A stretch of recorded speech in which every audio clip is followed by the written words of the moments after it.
Through the prayers of our Holy Fathers, Lord Jesus Christ, our God, have mercy on us and save us. Amen.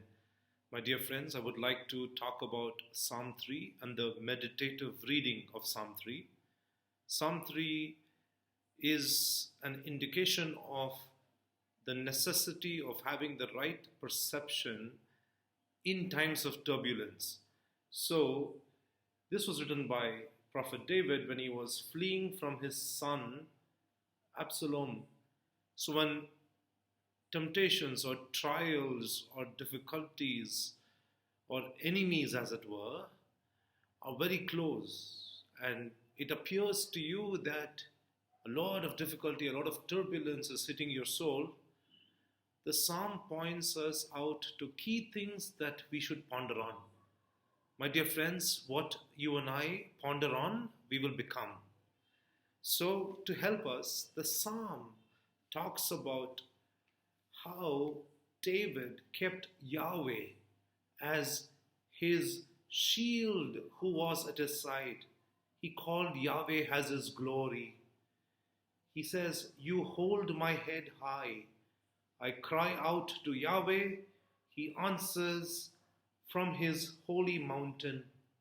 And then he continues, "It is as if he were in the temple in Jerusalem, and as if he were to sleep that night, and as if he were to wake up the next morning and feel deep down in his spirit." This is what he says in verse 5. "As for me, if I lie down and sleep, I shall awake, for Yahweh sustains me. I have no fear of people in their thousands upon thousands who range themselves against me wherever I turn." Where did his fear disappear? Where did his anxiousness, his worry disappear?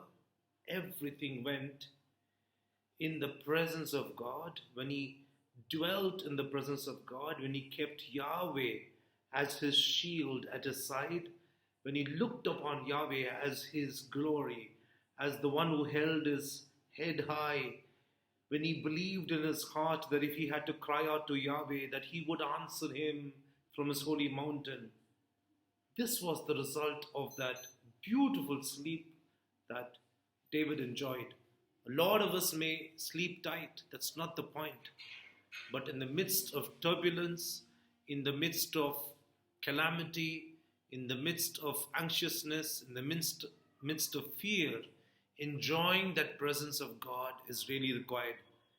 In the Jerusalem Bible, this psalm has been indicated as the morning prayer of the upright in persecution. This understanding is necessary for us primarily because how you and I perceive the world is how you and I will become. If we have to perceive the world in the right way, we need to perceive our own consciousness about this life in the right way. And beginning our morning with the conscious thought that Yahweh is the shield at our side, our glory, who holds our head high, that when we cry out to Yahweh, he answers us from his holy mountain, is absolutely required. This is the power of internal reflection, of meditative reading of the Psalms. Through the prayers of our Holy Fathers, Lord Jesus Christ, our God, have mercy on us and save us. Amen.